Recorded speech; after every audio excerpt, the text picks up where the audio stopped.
जफर हयात की पत्नी ने बड़ा आरोप लगाया। जफर हयात पर आरोप झूठे हैं, ये जफर हयात की पत्नी कह रही है, उसके खिलाफ कोई सबूत नहीं है। जफर हयात की पत्नी ये भी कह रही कि मास्टरमाइंड जफर हयात की पत्नी है, वो बड़ा आरोप लगा रही है प्रशासन पर और कह रही है जफर हयात पर जो भी आरोप लगे हैं वो झूठे हैं। जफर के खिलाफ कोई भी सबूत इस वक्त नहीं है।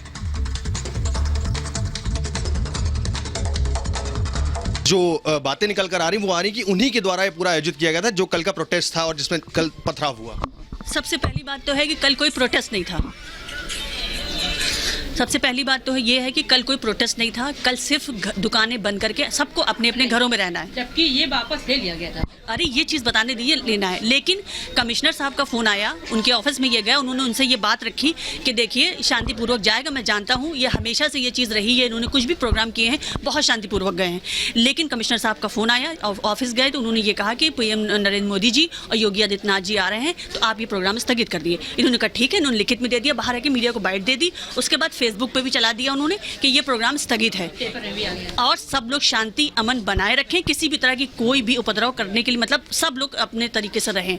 तो इस तरीके से ये हुआ। उसके बाद दूसरे दिन ये जुमे के दिन नमाज पढ़ के घर आए। घर आने के बाद हमने इनसे पूछा कि भाई कैसा रहा। उन्होंने कहा सब, क्योंकि परेड की नमाज सबसे देर में होती है, बाकी सारी नमाजें 12-1 के बीच में ख़त्म हो जाती है, लेकिन परेड की नमाज काफ़ी देर में ख़त्म होती है, सबसे लास्ट नमाज वही होती है। वो नमाज पढ़ने वहीं गए थे परेड? नहीं, परेड की नमाज नहीं पढ़ने के, दादा मियाँ के चौराहे पर नमाज पढ़ी। नमाज पढ़ के वो घर आए, कहेंगे सब कुछ शांतिपूर्वक हुआ है, सब लोग नमाज पढ़ के अपने घर चले गए। हम भी सुकून में हो गया कि चलिए अच्छा दिन निकल गया, अब कोई दिक्कत भी नहीं है। लेकिन अचानक परेड की जब नमाज खत्म हुई, उसके बाद नमाजी जब अपने घर जाने लगे हैं तो कुछ अराजक तत्वों ने उनके ऊपर पत्थर फेंके हैं। ये चीज़ पुलिस नहीं बता रही है, ये सब न्यूज़ में मेरे पास व्हाट्सएप पे सब मौजूद है, कैसे क्या हुआ।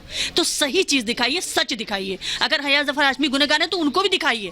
मैं तो कह रही हूँ स्टेट, बस आप साक्ष्य दिखाइए। सीधी बात है, अगर आपको किसी के ऊपर भी धाराएं लगानी तो साक्ष्य पे लगाएंगे ना, फर्जी धाराएं तो नहीं लगाएंगे। आप साक्ष्य देखिए।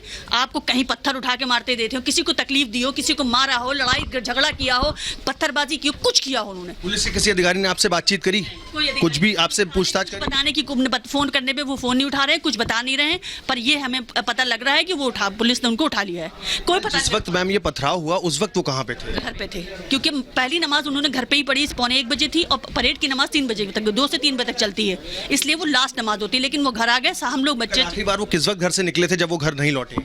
वो 8 या 9 के बीच खाना खा के निकले हैं। उसके बाद से उनका कोई पता नहीं? कोई बात करनी कानपुर कमिश्नर से किसी से? नहीं, मैंने फ़ोन कर रही हूँ, मेरा फ़ोन नहीं उठा रहे क्योंकि मेरा नंबर सेव है सबके पास। पूछताछ के लिए भी कोई घर अब तक नहीं आया? नहीं, पूछताछ के लिए भी कोई नहीं। मैं बता ही नहीं रहे कि कहाँ है वो, कहाँ ले गए हैं, क्या है। तो मुख्य आरोपी है तो दिखाइए, साक्ष्य दिखाइए, फिर आरोप लगाइए। भाई आप आरोप लगाएंगे तो जब कोई कुछ करेगा तभी तो आरोप लगाएंगे ना। जब उन्होंने कुछ किया नहीं, किसी फोटो, किसी फुटेज, किसी जगह पे वो तो नहीं लगे हैं।